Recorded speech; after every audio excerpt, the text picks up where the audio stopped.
Hello students, welcome to today's class.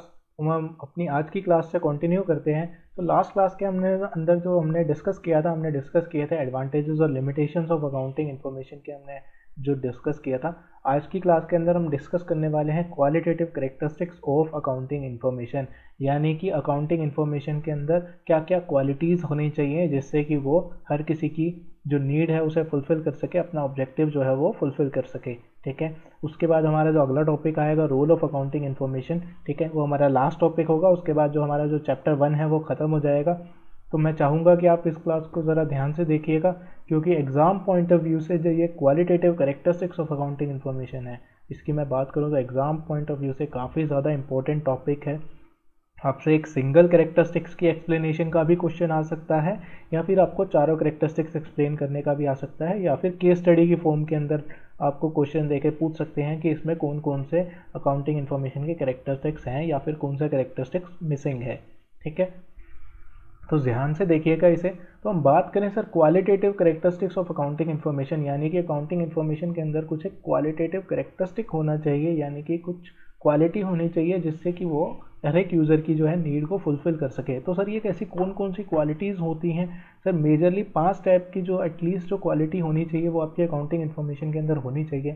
पहला आपका उसके अंदर रिलायबिलिटी, यानी कि अकाउंटिंग इन्फॉर्मेशन रिलायबल होना चाहिए। दूसरा आपका रेलेवेंस, यानी अकाउंटिंग इन्फॉर्मेशन रेलेवेंट होना चाहिए। तीसरा है आपका अंडरस्टैंडेबिलिटी, यानी कि अकाउंटिंग इन्फॉर्मेशन समझ आना चाहिए, ईजिली समझ आना चाहिए। चौथा है आपका कंपेरेबिलिटी। कंपेरेबिलिटी का मतलब ये हो गया कि अकाउंटिंग इन्फॉर्मेशन जो है आपकी कंपेरेबल होनी चाहिए। और पांचवा है आपका फेथफुल प्रेजेंटेशन, यानी कि जो है प्रेजेंटेशन जो दिया गया है अकाउंटिंग इन्फॉर्मेशन का वो फेथफुल हो, यानी कि basically as abide by laws हो। ठीक है, तो हम इसको एक एक करके डिस्कस करके चलते हैं हमारे एक एक कैरेक्टरिस्टिक्स को। तो अगर मैं सबसे पहले कैरेक्टरिस्टिक की बात करूं तो रिलायबिलिटी जो हमारा आ रहा है, सर अकाउंटिंग इन्फॉर्मेशन रिलायबल कैसे हो सकती है? सर अकाउंटिंग इन्फॉर्मेशन आपकी रिलायबल तभी मानी जाएगी जब आप उसको एक सपोर्टिंग एविडेंस से प्रूव कर सकते हैं। कोई भी अगर आपकी अकाउंटिंग ट्रांजैक्शन है, अगर आप उसे एक सपोर्टिंग से एक एविडेंस से प्रूव कर सकते हैं, तब आप उसको कह सकते हैं कि वो सर अकाउंटिंग इन्फॉर्मेशन मेरे लिए जो है वो रिलायबल इन्फॉर्मेशन है। फॉर एग्जांपल अगर मैं इसके अंदर बात करके चलूँ, सर अगर हमने कोई एसी परचेज़ किया तो फिर इस केस के अंदर जब हमने अपने बिज़नेस के लिए कोई एसी परचेज़ किया तो सर हम जब परचेज़ करने जाते हैं तो हम शॉपकीपर जो है हमें परचेज़ करने के बाद एक बिल भी देता है। सर उस बिल के बेसिस के ऊपर ही हम अपनी ट्रांजैक्शन को रिकॉर्ड करके चलते हैं बिज़नेस के अंदर। तो जो बिल हो गया मेरा, वो बिल मेरा उस अकाउंटिंग ट्रांजैक्शन का एविडेंस है, यानी कि एक प्रूफ है कि मैंने एसी परचेज़ किया है। तो अगर कल को अगर कोई मेरे से पूछे कि सर आपके बिज़नेस में ये एसी आ रहा है तो आपने इसे कब परचेज़ किया था, कहाँ से परचेज़ किया था, तो फिर इस केस के अंदर मैं उस पर्सन को, कोई भी कंसर्न पर्सन जो आता है या फिर गवर्नमेंट का या फिर नॉन गवर्नमेंट, तो मैं उस कंसर्न पर्सन को वो बिल दिखा सकता हूँ। सर वो देखिए ये मेरे पास बिल है, इस डेट के ऊपर मैंने ये एसी परचेज़ किया था अपने बिज़नेस के लिए। ठीक है, और फिजिकल एग्जिस्टेंस जो है उस एसी का आप अपने बिजनेस के अंदर उसे दिखा सकते हैं। तो इस केस के अंदर आप कह सकते हैं कि आप कोई भी अकाउंटिंग इन्फॉर्मेशन जो होती है, यानी कि वो रेलेवेंट होना चाहिए, उसका एक प्रॉपर सपोर्टिंग होना चाहिए। ठीक है, अगर आप उसे प्रूफ कर सकते हैं बाय एनी एविडेंस, तो यानी कि वो अकाउंटिंग इन्फॉर्मेशन मेरे लिए एक रिलायबल इन्फॉर्मेशन है। तो ये करेक्टरिस्टिक अकाउंटिंग इन्फॉर्मेशन का होना बहुत ही ज़रूरी है कि आप अकाउंटिंग इन्फॉर्मेशन को एक एविडेंस से प्रूव कर सकें कि हाँ वो ट्रांजेक्शन असल में हुई थी। दूसरे करेक्टरिस्टिक्स की अगर मैं बात करूं तो दूसरा करेक्टरिस्टिक जो मेरा आ रहा है, दूसरा करेक्टरिस्टिक आ रहा है रेलेवेंस। रेलेवेंस यानी कि सर अगर मैं रेलेवेंस की बात करूं, सर नाम से पता लगता है हमें कि सर रेलेवेंट होना चाहिए। रेलेवेंट कैसे होता है सर? सर देखो, हमने जो यूज़र्स ऑफ अकाउंटिंग इन्फॉर्मेशन देखे थे तो हमने 2 टाइप के यूज़र देखे थे, इंटरनल यूज़र और एक्सटर्नल यूज़र। और उसमें जितने भी यूज़र थे उन सब का जो पर्पस था अकाउंटिंग इन्फॉर्मेशन जानने का, अकाउंटिंग करने का, अकाउंटिंग का जो उसका पर्पस था, हर किसी का अलग था, हर किसी की नीड जो थी वो अलग थी अकाउंटिंग इन्फॉर्मेशन के लिए। तो आप इसी तरीके से कह सकते हैं सर कि उसका रेलेवेंट होना बहुत ही ज़रूरी है हर एक यूज़र के लिए।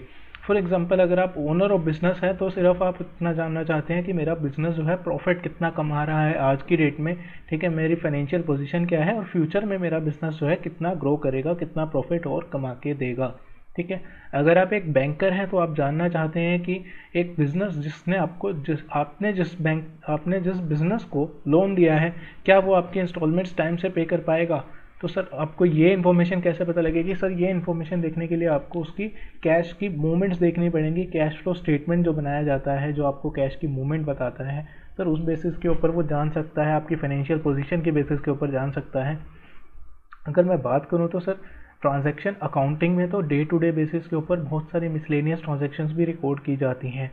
फॉर एग्जांपल अगर मैं बात करूं सर, मैं अगर एक स्कूल रन कर रहा हूं और स्कूल के अंदर मैं स्टेशनरी परचेज़ करता हूं, डेली का पेन, आप कह सकते हो पेन परचेज़ कर रहा हूं या रबड़ परचेज़ कर रहा हूं या शॉर्पनर परचेज़ कर रहा हूं, तो सर क्या ये एक एक ट्रांजेक्शन मैं ओनर ऑफ बिज़नेस को बताऊंगा? जी नहीं सर, एक एक ट्रांजेक्शन उसे बताने की ज़रूरत नहीं है।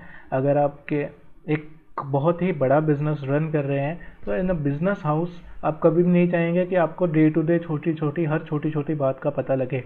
आप सिर्फ अपने मेजर डिसीजंस के ऊपर फोकस रखेंगे, ठीक है। As a businessman, as a owner of business आप हमेशा मेजर बिजनेस के ऊपर, अपने मेजर जो ट्रांजैक्शंस हैं उनके ऊपर फोकस रखेंगे, day to day miscellaneous transactions के ऊपर फोकस नहीं जाएगा।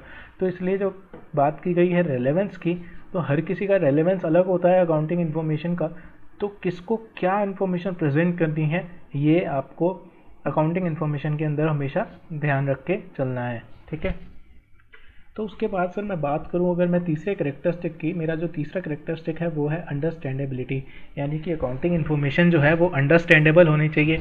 सर अंडरस्टैंडेबल कैसे, मतलब सर देखो, जब भी आप कोई क्वेश्चन सोल्व करते हैं अपनी नोटबुक के अंदर, तो उसके अंदर जो आप वर्किंग नोट्स बनाते हैं वो आप वर्किंग नोट्स क्यों बनाते हैं? वर्किंग नोट्स आप इसलिए बनाते हैं ताकि आप अपने क्वेश्चन को जस्टिफाई कर सकें कि सर उसके अंदर ये जो मैंने फिगर ली थी वो मैंने फिगर किस तरीके से कंप्यूट की थी। ऐसे ही जब आप, मैं अकाउंटिंग टर्म्स के अंदर अगर मैं बात करूँ, तो सर जब आप अपने फाइनल अकाउंट्स बनाते हैं, यानी कि जब आप अपनी बैलेंस शीट या P&L बनाते हैं, तो फिर इस केस के अंदर कुछ एक चीज़ें ऐसी हो सकती हैं जो कि आपको अलग से एक्सप्लेन करनी पड़े, तो उसके लिए आप एक्सप्लेनेटरी नोट्स देते हैं। आप अपनी बैलेंस शीट के नीचे कुछ एक नोट्स आपके in the form of like working notes ही कह सकते हैं, उन्हें नोट्स टू अकाउंट्स कहा जाता है, तो वो दिए जाते हैं कंपनीज़ के अंदर। कंपनीज़ के अंदर नोट्स टू अकाउंट्स बनाना मैंडेटरी होता है ताकि आप ज़्यादा बेटर एक्सप्लेन कर सकें अपनी अकाउंटिंग इन्फॉर्मेशन को, अपनी अकाउंटिंग ट्रांजेक्शन्स को, ठीक है, अपने फाइनेंशियल पोजिशन ऑफ बिजनेस को, ताकि हर कोई इंसान जो कि अकाउंटिंग नहीं भी जानता है वो भी उसे समझ पाए, ठीक है। चौथे करेक्टरिस्टिक की अगर मैं बात करूं, तो हमारा जो चौथा करेक्टरिस्टिक है वो है कंपेरेबिलिटी। कंपेरेबिलिटी मतलब कैसे सर? सर हमने ये पहले भी डिस्कस किया था कि हमारी अकाउंटिंग इन्फॉर्मेशन जो होती है वो इस फॉर्म में बनाई जानी चाहिए ताकि हम उसे लास्ट ईयर से भी कंपेयर कर सकें। सर कंपेयर हम किसी चीज़ को तभी कर पाएंगे जब वो सेम ग्राउंड्स के ऊपर बनाई गई हो, ठीक है। अगर मैं बात करूं कि सर मैंने पिछले साल जो है अकाउंटिंग इन्फॉर्मेशन किसी और प्रिंसिपल के बेसिस के ऊपर बनाई थी, और इस साल मैं बात कर रहा हूं किसी और प्रिंसिपल के बेसिस के ऊपर मैं उसे रिकॉर्ड कर रहा हूं, तो क्या मैं इन दोनों को कंपेयर कर पाऊंगा? जी नहीं सर, मैं इन दोनों को कभी भी कंपेयर नहीं कर पाऊंगा, ठीक है। जब भी कोई चीज़, अगर आप कोई भी चीज़ बनाते हैं, अगर आप उनको सेम टर्म्स में बनाएंगे, सेम वे में बनाएंगे, ठीक है, तभी आप उस चीज़ को कंपेयर कर पाएंगे। फॉर एग्जांपल अगर मैं बात करूं कि एक फूड कंपटीशन है, ठीक है, अब उस फूड कंपटीशन में दो लोगों को केक बनाने के लिए कहा गया, ठीक है, उनको सेम इंग्रेडिएंट्स दिए गए, तो अगर वो सेम इंग्रेडिएंट्स यूज़ करके केक बना रहे हैं, उसके बाद ही उसे आप कंपटीशन में कंपेयर कर सकते हैं कि किसका केक बेटर बना है। अगर आप एक इंसान को केक बनाने के लिए कह रहे हैं और दूसरे इंसान को आप बनाने के लिए कह रहे हैं कि आप कह सकते हैं कि, और दूसरे इंसान को आप बनाने के लिए कह रहे हैं पिज़्ज़ा, तो आप दोनों को कंपेयर नहीं कर सकते क्योंकि दोनों में इंग्रेडिएंट्स अलग हैं, दोनों का फाइनल प्रोडक्ट जो है वो अलग निकल के आएगा। तो इसी टर्म्स में अगर मैं बात करूं, sir accounting information same principles के बेसिस के ऊपर बनाना चाहिए ताकि आप उसका ईयर ऑन ईयर कंपेरिजन जो है कर सकें। इनफैक्ट अगर आपका कंपटीशन जो है बिजनेस के अंदर आपका खुद से भी है और आपका बाकी लोगों से भी है, तो अगर आप बाकी लोगों से भी उसे कंपेयर कर पाएँ तभी आप जान पाएंगे कि आप कहाँ पे स्टैंड करते हैं। तो इसलिए हर एक बिज़नेस को स्टैंडर्ड कुछ एक गाइडलाइंस है जो फॉलो करनी पड़ती हैं अकाउंटिंग इन्फॉर्मेशन बनाने के टाइम पे, ताकि वो जो है कंपेरेबिलिटी का ये जो करेक्टरिस्टिक है वो उसके अंदर आ सके। इसके अलावा हमारा जो लास्ट करेक्टरिस्टिक है वो है faithful presentation. Sir faithful presentation कैसे होगा? जब भी आप किसी चीज़ को बाय रूल्स एंड रेगुलेशंस बनाएंगे तभी उसका फेथफुल प्रेजेंटेशन आके चल सकेगा, ठीक है। अकाउंटिंग करने के लिए मैंने बताया था कि आपको कुछ एक रूल्स, कुछ एक गाइडलाइंस जो हैं डिफाइंड है, अगर आप उन्हें फॉलो करेंगे तभी आप अकाउंटिंग इन्फॉर्मेशन को फेथफुल वे में प्रेजेंट कर सकते हैं। ऐसा नहीं होता कि हर कोई बिजनेसमैन अपने हिसाब से अकाउंटिंग कर ले, ठीक है, तो फिर इस केस के अंदर अगर हर कोई अपने रूल के हिसाब से अकाउंटिंग कर लेगा तो ना उसके अंदर कंपेरेटिबिलिटी आएगी, ना उसका कोई रेलेवेंस होगा, ना उसकी कोई रिलायबिलिटी होगी। और अंडरस्टैंडेबिलिटी के लिए हर एक बिज़नेस की अंडरस्टैंडेबिलिटी अलग हो जाएगी, तो ऑब्वियसली आप उसके अंदर कभी भी वो जो लेवल ऑफ अंडरस्टैंडेबिलिटी है वो नहीं आ पाएगा, प्लस फेथफुल प्रेजेंटेशन नहीं होगा अगर हर कोई अपने हिसाब से अकाउंटिंग करके चलेगा तो। ठीक है, तो कुछ एक रूल्स एंड रेगुलेशंस फॉलो करने होते हैं अकाउंटिंग करते के टाइम पे, ताकि वो एक फेथफुल प्रेजेंटेशन हो सके। तो हमने पांचों की पांचों करेक्टरिस्टिक्स का जो है मीनिंग जो है वो समझ लिया है। हम इसको बुक से गो थ्रू कर लेते हैं। मैं आपको फिर से बता रहा हूँ, ये one of the most important topics है। इनफैक्ट इस चैप्टर का ही नहीं, पूरा जो आपका थ्योरी पार्ट है जो आपका सिलेबस का, उसका one of the most important topic है। तो इसे मोस्ट डेफिनेटली मार्क कर लीजिएगा और अच्छे से समझिएगा। ठीक है, तो बुक से गो थ्रू करते हैं हम इन सारे पॉइंट्स को। तो जो हमारा qualitative characteristics of accounting information.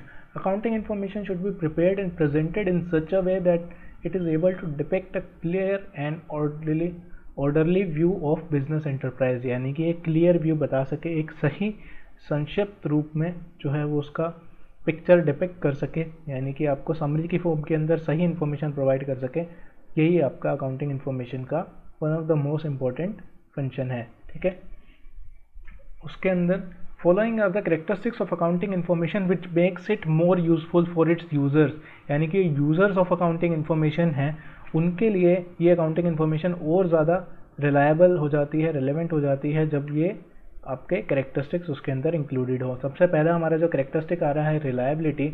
Accounting information must B reliable, यानी कि एक रिलायबल सोर्स के अंदर होने चाहिए। रिलायबल का सिंपल सा मतलब ये है कि वो फैक्चुअल होनी चाहिए और उसके जो फैक्ट्स हैं वो वेरीफाइबल होने चाहिए। फॉर एग्जांपल, अगर आपने एसी परचेज किया तो उस एसी का आपके पास बिल होना चाहिए ताकि आप उसे वेरीफाई कर सकें।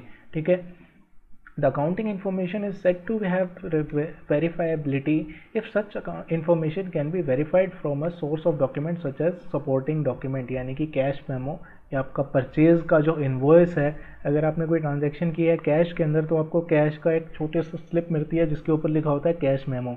ठीक है, परचेज इनवॉइस, जब आप कोई चीज़ परचेज करते हैं तो आपको परचेज का बिल दिया जाता है। सेल, जैसे ही अगर आप कोई चीज़ सेल करते हैं तो आप किसी और को बिल देते हैं उस चीज़ का, तो वो आपका सेल्स इनवॉइस हो गया, या कोई एग्रीमेंट हो गया, या अदर सच सिमिलर डॉक्यूमेंट्स। ठीक है, verifiability ensures the truthfulness of the recorded transaction, यानी कि वो ट्रांजेक्शन असली में घटित हुई थी उस चीज़ को प्रूव करने के अंदर आपको ये सोर्स डॉक्यूमेंट जो है, ये जो डॉक्यूमेंट है, ये आपको हेल्प करता है। ठीक है, अगर but if the source document are not available, the accounting information disclosed by profit and loss account and balance sheet shall not be capable of being verified। और अगर वो वेरीफाइबल रिलायबल नहीं होगी तो उसको बनाने का कोई पर्पज़ ही नहीं है सर। अगर आप किसी चीज़ के ऊपर अगर आप जो अकाउंटिंग इन्फॉर्मेशन है वो बना रहे हैं, जो आपने बैलेंस शीट या P&L बनाया, अपना जो प्रॉफिट निकाल के दिखाया, अगर वो वेरीफाइबल ही नहीं है तो फिर उसके ऊपर विश्वास ही कौन करेगा। सर अगर ऐसा ही करना है तो मैं हवा में भी कह सकता था कि मेरा इतने का प्रॉफिट है बिजनेस का। अगर आप उसको एक्चुअल फैक्ट से वेरीफाई ही नहीं करा सकते तो फिर वो बात जो है नॉन रेलेवेंट हो जाती है, उसके ऊपर कोई विश्वास नहीं करेगा। अगर कोई विश्वास नहीं करेगा तो उस चीज़ का करने का कोई फ़ायदा ही नहीं है। ठीक है, some accounting records are most reliable while others are not। For example, अगर मैं बात करूँ तो recording of fixed assets at actual cost is more reliable, क्योंकि आप उसे वेरीफाई कर सकते हैं अपने परचेज इनवॉइस के अंदर। But it is not true for some other transactions because accounting is not exact science. हमने ये बात की थी सर, हर एक चीज़ अकाउंटिंग के अंदर एग्जैक्ट एब्सोल्यूट नंबर के अंदर हम कभी नहीं निकाल सकते। कुछ एक चीज़ों के रिगार्डिंग हम एस्टिमेट लेके चलते हैं, कुछ एक चीज़ों के रिगार्डिंग पर्सनल जजमेंट आता है बिजनेस के अंदर। तो इसके अंदर हमने एक और चीज़ डिस्कस की थी, जो भी हम एसेट परचेज करते हैं तो जितना वो उसे यूज़ करते रहते हैं उतना वो घिस जाती है, और उस घिसने को हम अकाउंटिंग टर्म्स के अंदर डेप्रिसिएशन बोलते हैं, और डेप्रिसिएशन को हम अपनी बुक्स के अंदर रिकॉर्ड करके चलते हैं। सर अब हमें डेप्रिसिएशन निकालने के लिए हमें एसेट का लाइफ चाहिए कि वो कितने साल तक एसेट जो है हमें फ़ायदा देगी। अगर हमें वो लाइफ ही नहीं पता होगा तो हम उसके ऊपर कितने साल तक उसको किस हिसाब से अकाउंटिंग करेंगे, ये हमारे लिए कंप्यूट करना बहुत ही सिंपल सा मुश्किल हो जाएगा। तो सर अगर लाइफ की अगर मैं बात करूँ सर, लाइफ के ऊपर हर एक इंसान का पर्सनल जजमेंट हो सकता है। किसी के लिए, किसी बिज़नेस के लिए हो सकता है कि एक एसेट जो है वो ज़्यादा लंबे समय तक चले। फॉर एग्जांपल अगर मैं बात करूं सर, हो सकता है किसी के बिज़नेस के अंदर एक जो एसी इंस्टॉल्ड है वो सिर्फ दिन में 2 घंटे चलता है, ठीक है, और सिर्फ गर्मियों के अंदर चलता है। तो सर अगर वो दिन में सिर्फ 2 घंटे चल रहा है और गर्मियों के अंदर चल रहा है तो मैं बात कर सकता हूँ कि वो 5 से 7 साल तक वो एसी कहीं भी नहीं जाएगा, आपका बिल्कुल भी ख़राब नहीं होगा। ठीक है, बट अगर वही एक और बिजनेस है, उसके अंदर वो जो एसी है वो 24/7 चलता है, क्योंकि आपको रूम टेम्परेचर जो है वो मेंटेन करके रख रहे हैं। फॉर एग्जांपल अगर मैं हॉस्पिटल्स की बात करूं सर, हॉस्पिटल के अंदर आपको एक जो है मिनिमम टेम्परेचर जो है रिक्वायरमेंट है वो मेंटेन करके रखना होता है। अगर आप आईसीयू की बात करें या फिर आप किसी और रूम की बात करें, ठीक है, वेंटिलेशन वगैरह के लिए आपको प्रॉपर जो है टेम्परेचर जो है मेंटेन करके रखना पड़ता है। तो सर वहाँ पे जो एसी लगाए जाते हैं, आइडियली आप उनकी लाइफ कह सकते हैं कि सर 1 या 2 साल, 2 से 3 साल के अंदर, मैक्सिमम 3 ईयर्स के अंदर उन एसीज को रिप्लेस कर दिया जाता है, ताकि कोई भी परेशानी ना हो, ठीक है।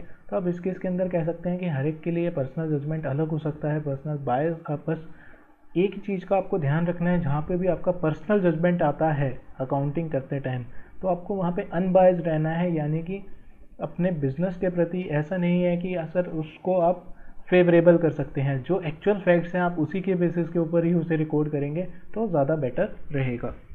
उसके बाद हमारा जो दूसरा कैरेक्टरिस्टिक है रेलेवेंस की, अगर मैं बात करूं सर, हमने बात की थी सर हर एक यूज़र की जो नीड होती है वो अकाउंटिंग इन्फॉर्मेशन की अलग होती है। तो रेलेवेंस की अगर मैं बात करूं sir, accounting information depicted by the financial statements must be relevant to the objectives of enterprise, ठीक है। अननेसेसरी या इररिलेवेंट इन्फॉर्मेशन किसी के लिए कोई काम की नहीं होती। आप हर एक छोटी छोटी ट्रांजैक्शन अगर आप ओनर ऑफ बिजनेस को बताएंगे तो उसके लिए वो चीज़ कोई काम की नहीं है। हालांकि अगर आप वही चीज़ अपने पेटी कैशियर को बता के चलेंगे, जो कि परचेज करता है, जो कि आपको डेली पैसा देता है कि आप ये स्टेशनरी परचेज कर सकें, अगर आप उसको वो बिल्स या इन्वॉइसेस प्रेजेंट करेंगे तो वो इन्फॉर्मेशन उसके लिए रेलेवेंट है, क्योंकि उसे वो चीज़ रिकॉर्ड करके चलनी है बुक्स ऑफ अकाउंट्स के अंदर, ठीक है। तो आप कह सकते हो unnecessary and irrelevant information should not be included in financial statements, यानी कि फाइनेंशियल स्टेटमेंट के अंदर आपको हर एक अननेसेसरी चीज़ बताने की ज़रूरत नहीं होती। हमने ड्यूरिंग द ईयर कितने की स्टेशनरी परचेज करी ये हमें बताना ज़रूरी नहीं होता।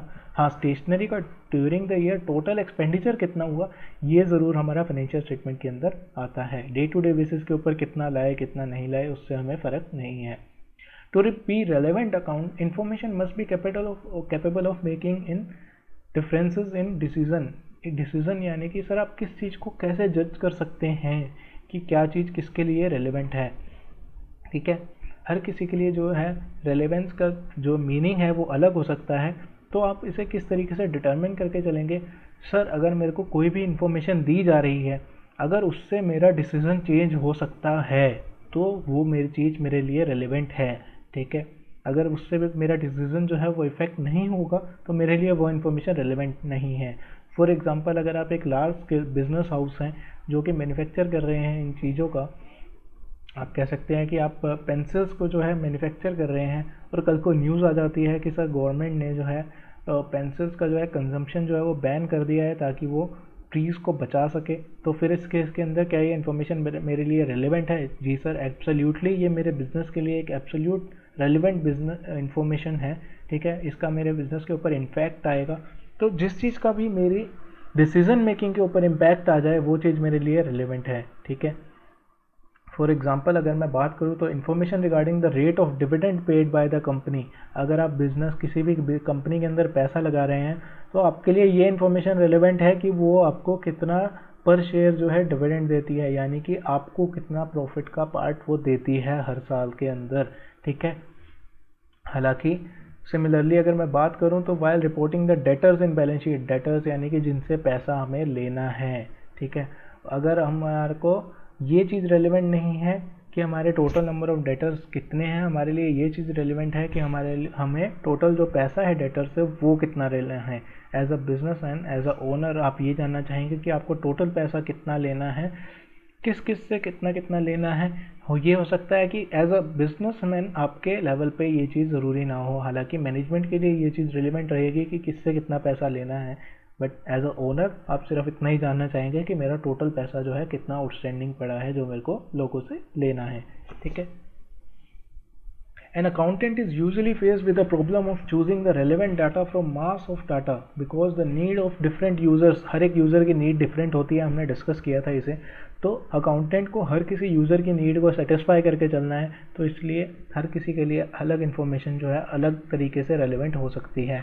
फॉर एग्जांपल अगर मैं बात करूं कि information required by banker will not necessarily be same as required by investor, यानी कि जो बिजनेस में पैसा लगाना चाहता है हो सकता है उसे अलग इन्फॉर्मेशन टाइप की चाहिए हो, और जो आपके बिजनेस को लोन देना चाहता है बैंक जो है उसे आपसे आपके बिजनेस से अलग टाइप की इन्फॉर्मेशन चाहिए हो। तो हर एक यूज़र की नीड को जो है अंडरस्टैंड करके ही अकाउंटेंट को सबकी इन्फॉर्मेशन नीड्स को पूरा करना पड़ेगा, ठीक है। In addition a difficulty arises in deciding कि किसकी नीड्स को प्रायोरिटी दी जाए। फॉर एग्जाम्पल अगर मैं बात करूँ, certain information regarding the profitability may be relevant to creditors but its disclosure may be harmful to the interest of shareholders as it may give vital information to the competitor, ठीक है। तो आपको अगर मैं इसको सिंपल सा explain करूं sir, कुछ एक इन्फॉर्मेशन ऐसी हो सकती है जो हो सकता है कि आपके एक यूज़र के लिए रेलिवेंट है, जबकि दूसरे यूज़र के लिए वही की वही इन्फॉर्मेशन जो है वो हार्मफुल हो सकती है। फॉर एग्जांपल आपको सिंपल सा मैं बताऊं, अगर आप बुक एग्जांपल को रहने दें, ठीक है। मेरे जो बिज़नेस में मैं एक पेंसिल जो है मैन्युफैक्चर करता हूँ, मेरी उसकी कॉस्ट बनाने की जो आती है, मेरी 2 रुपीज़ की कॉस्ट आती है पर पेंसिल, जो मेरे को बनाने की कॉस्ट आती है 2 रुपीज़ पर पेंसिल आती है, ठीक है। अब उसके अंदर मैं क्या क्या इंग्रेडिएंट्स यूज़ करता हूँ, कैसे कैसे यूज़ करता हूँ, ये मैं अपनी मैनेजमेंट को हमेशा बता के चलता हूँ, ताकि वो उसके अंदर डिसाइड कर सके कि इस 2 रुपीज़ की कॉस्ट को और रिड्यूस कैसे किया जा सके। सेम क्वालिटी मेंटेन करके आप कॉस्ट को रिडक्शन करना चाहते हैं, ऑब्वियसली हमेशा करना चाहते हैं, ताकि आप अपना प्रॉफिट जो है, मार्जिन जो है उसे बढ़ा सकें, ठीक है। अगर यही इन्फॉर्मेशन मेरे मैनेजमेंट की जगह मेरे कॉम्पिटिटर के हाथ में लग जाए तो ऑब्वियसली आपको बिज़नेस के अंदर नुकसान होगा, क्योंकि अगर आपके कॉम्पिटिटर को पता लग गया कि आप क्या क्वालिटी यूज़ कर रहे हैं, कहाँ से आप परचेज़ करते हैं, क्या चीज़ परचेज़ करते हैं, कितना मटेरियल यूज़ करते हैं, तो फिर इस केस के अंदर वो भी आपके जैसा प्रोडक्ट बना लेगा। हो सकता है आपसे बेटर प्रोडक्ट बना ले, और हो सकता है आपसे कम कॉस्ट के अंदर वही की वही चीज़ आप मार्केट के अंदर ले आए, तो फिर इस केस के अंदर ऑब्वियसली आपके बिज़नेस को जो है वो काफ़ी ज़्यादा नुकसान हो सकता है। तो इसलिए हर एक यूज़र को कितनी इन्फॉर्मेशन देने चाहिए, तो ये जो इन्फॉर्मेशन है कॉस्ट ऑफ प्रोडक्शन वाली, ये आपकी पब्लिक इन्फॉर्मेशन पब्लिकली अवेलेबल नहीं होना चाहिए। हालांकि आपकी अकाउंटिंग इन्फॉर्मेशन का पार्ट है, बट सिर्फ इंटरनल मैनेजमेंट पर्पज़ के लिए ही इसे यूज़ होना चाहिए, ठीक है। अगर ये इन्फॉर्मेशन पब्लिकली अवेलेबल हो गई तो फिर ऑब्वियसली आपके बिजनेस को जो है वो लॉस होगा। तो आप इस टर्म्स में समझ सकते हैं सर कि जो रिलायबिलिटी है, रिलेवेंस, जो कि अगर मैं बात करूं तो सर हर एक यूज़र की जो नीड होती है उसके अकॉर्डिंग ही उसे इन्फॉर्मेशन देना चाहिए। अगर आप किसी को इररिलेवेंट इन्फॉर्मेशन, अगर आप किसी भी यूज़र को इररिलेवेंट इन्फॉर्मेशन देंगे तो फिर इस केस के अंदर वो उसके लिए कोई भी चीज़ काम की नहीं रहने वाली। Understandability, accounting information should be presented in such a simple and logical manner that they are understood easily by their users such as investors, lenders, employees, etc.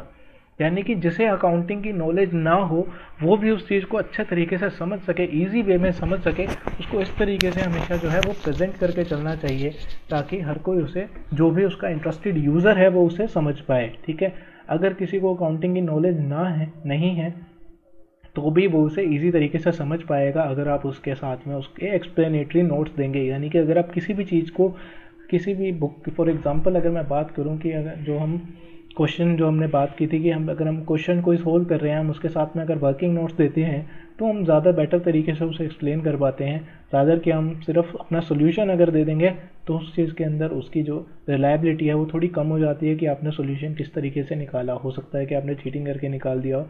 तो अगर आप वर्किंग नोट्स देते हैं साथ में तो ऑब्वियसली आपको उसके मार्क्स जो है वो सेपरेट दिए जाते हैं। ऐसे ही अकाउंटिंग इन्फॉर्मेशन जब आप किसी को देते हैं तो उसके साथ में एक्सप्लेनेटरी नोट्स दिए जाते हैं, ताकि जो यूज़र्स हैं वो उसे इजी तरीके से समझ सकें, ठीक है। जिन्हें अकाउंटिंग की नॉलेज नहीं है वो भी उसे अच्छे तरीके से समझ पाएँ, ठीक है।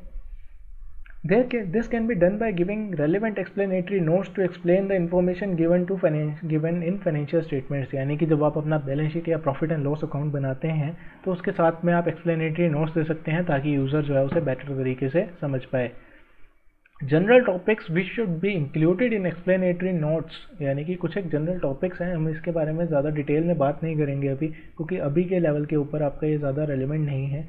तो सिंपल सा कुछ एक चीज़ें जो आपके लिए मैं बता देता हूँ क्या क्या चीज़ें इंक्लूड की जाती हैं एक्सप्लेनेटरी नोट्स के अंदर। For example method of depreciation, यानी कि आप एक एसेट को जो डेप्रिशिएट करते हैं उसके मल्टीपल मेथड्स हैं, आपने कौन सा मेथड चूज़ किया है वो आपको अपने नोट्स के अंदर मेंशन करना पड़ेगा। इन्वेंट्री की अगर बात करूँ तो मेथड ऑफ इन्वेंट्री क्या होता है, यानी कि जो मेरा गुड्स जो है जो मेरे पास पड़ा है, ठीक है, आप उसे इन्वेंट्री कह सकते हैं। तो उसको वैल्यू करने के भी मल्टीपल तरीके होते हैं। आपने कौन सा मेथड चूज़ किया है ये भी आपको बताना पड़ेगा, ताकि जो है यूज़र जो है वो इसी तरीके से समझ सके, क्योंकि हर एक मेथड के अकॉर्डिंग जो आपकी वैल्यू है वो डिफरेंट आ सकती है। ठीक है।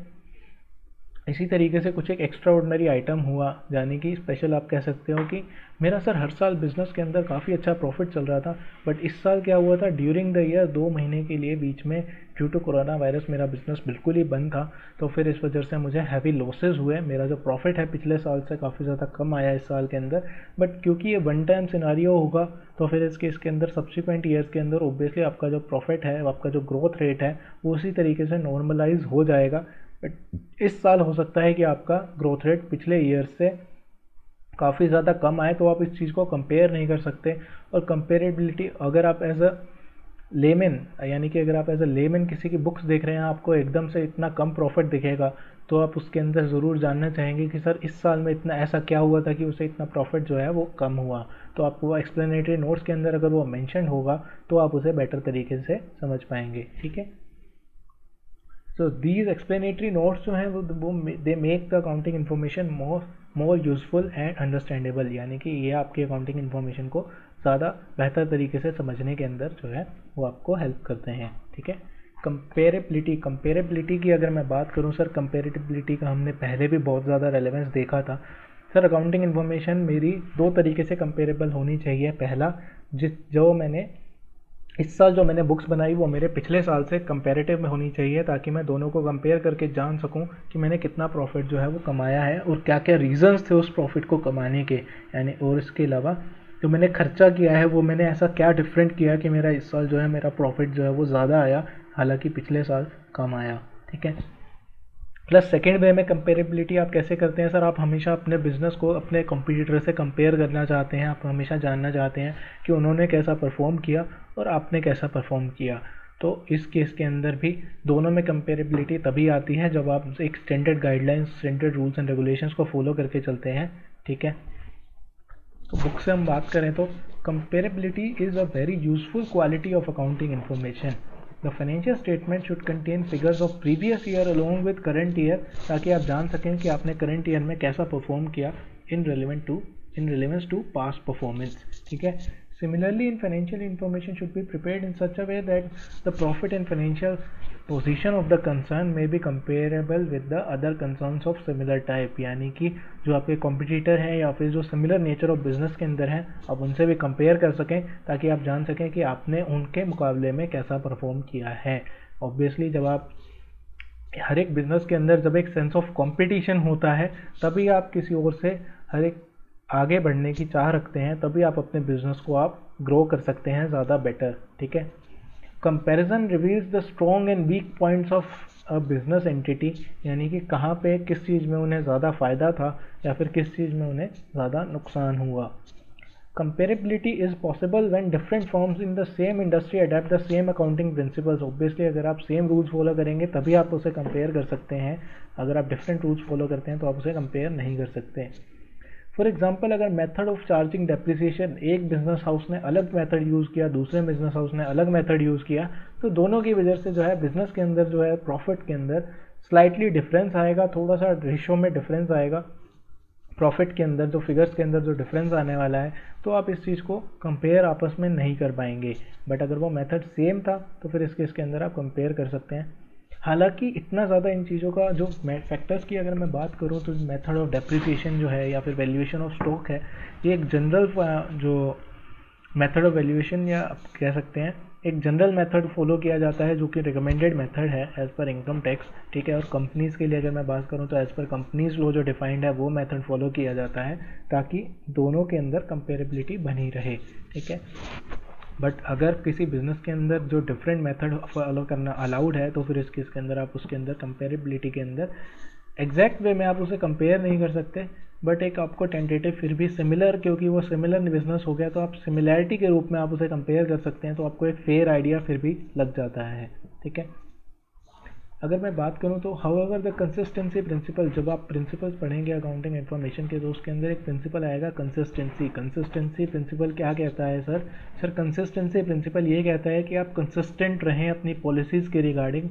आपको जो बिजनेस के अंदर पॉलिसी फॉलो करनी है आप उसे हर साल फॉलो करें ताकि आप उसे पिछले साल से कंपेरेटिव बना सकें अपनी इन्फॉर्मेशन को। ठीक है, तो कंपेरेबिलिटी बनाने के लिए ही consistency principle maximum business houses के अंदर फॉलो किया जाता है।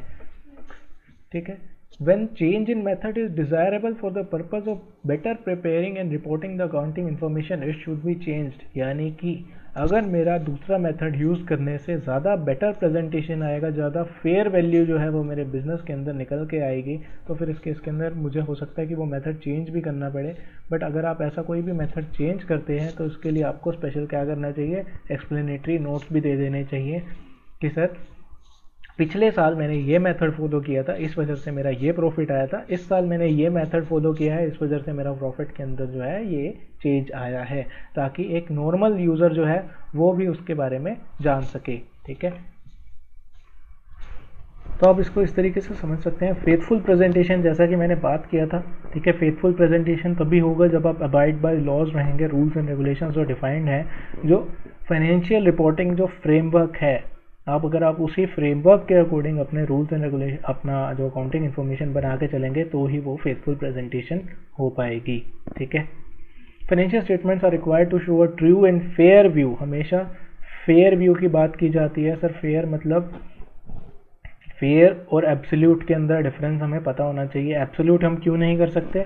क्योंकि सर कुछ एक अकाउंटिंग इन्फॉर्मेशन के अंदर एस्टिमेटेड इन्फॉर्मेशन होती है, तो वो एक्चुअल नहीं होती, तो हम एब्सोल्यूट नहीं कह सकते, एक्चुअल नहीं कह सकते उसे, तो इसलिए हम फेयर वर्ड यूज़ करते हैं रादर देन एक्चुअल या एब्सोल्यूट। ठीक है, तो financial statements are required to show a true and fair view of profitability, financial position and cash flow of enterprise. Application of appropriate accounting standards जो हमने बात की थी, रूल्स एंड रेगुलेशन जो डिफाइंड है अकाउंटिंग करने के लिए, जिन्हें अकाउंटिंग स्टैंडर्ड्स कहा जाता है, normally result in financial statements portraying a true and fair view of about the enterprise. ठीक है, आई होप आपको ये पांचों के पांचों कैरेक्टरिस्टिक जो हैं वो इजीली क्लियर हो गए होंगे, अच्छे तरीके से समझ आ गए होंगे। अगर आपको किसी भी कैरेक्टरिस्टिक में कोई भी डाउट है तो आप मोस्ट डेफिनेटली मुझे बता दीजिएगा, मैं इन्हें दोबारा पिकअप कर लूँगा। ठीक है, तो उसके बाद हम चलते हैं अब अपने नेक्स्ट टॉपिक के ऊपर। हमारा जो लास्ट टॉपिक है क्लास का, हमारा जो चैप्टर का इनफैक्ट जो लास्ट टॉपिक है और क्लास का भी लास्ट टॉपिक है, रोल ऑफ अकाउंटिंग। अकाउंटिंग क्या क्या रोल जो है वो प्ले करके चलती है। सर हमने सबसे पहला रोल इजीली अच्छे तरीके से समझ लिया था कि as a business language, business की लैंग्वेज है अकाउंटिंग, जो कि आपको आपके बिजनेस के बारे में सब कुछ बता के चलती है। ठीक है, दूसरा रोल ऑफ हिस्टोरिकल रिकॉर्ड, क्योंकि अकाउंटिंग में हर एक transaction day to day record की जाती है, तो आप हिस्टोरिकल यानी कि पास्ट में जाकर, अगर मैं आज की डेट में अगर मैंने अपने बिजनेस की अकाउंटिंग कर रखी है, तो जब पिछले साल मेरे बिजनेस के अंदर क्या हुआ था, अगर मैंने उसकी proper day to day transaction में अकाउंटिंग कर रखी है, तो मैं इस डेट के ऊपर स्पेशल उस जाकर ट्रांजैक्शन को देख सकता हूँ। तो आपको कह सकते हो कि एक हिस्टोरिकल रिकॉर्ड जो है वो मेंटेन करने के अंदर हेल्प करके चलती है अकाउंटिंग। थर्ड है role of determining net profit. I don't think मेरे को आपको इसको और ज़्यादा बेटर समझाने की ज़रूरत है, हम इसे ऑलरेडी 1000 बार डिस्कस कर चुके हैं हमारे इसी चैप्टर के अंदर। ठीक है, चौथा role of determining the financial position, asset कितना है, लाइबिलिटी कितना है, किससे कितना पैसा लेना है, किसको कितना पैसा देना है, मेरे बिजनेस के अंदर मैंने कितना पैसा लगाया हुआ है, ये सब चीज़ें आपको अकाउंटिंग इन्फॉर्मेशन जो है जानने के अंदर हेल्प करती है। रोल ऑफ इंफॉर्मेशन सिस्टम, आपके सारे यूज़र्स को, चाहे वो इंटरनल हो चाहे वो एक्सटर्नल हो, उनको डिफरेंट टाइप ऑफ इंफॉर्मेशन जो है वो प्रोवाइड करती है अकाउंटिंग, तो इसलिए अकाउंटिंग इंफॉर्मेशन सिस्टम का भी रोल जो है वो प्ले करती है। Role of service provider, sir service provider का रोल किस तरीके से प्ले करती है? सर क्योंकि अकाउंटिंग जो है वो आपको सारी क्वांटिटेटिव फाइनेंशियल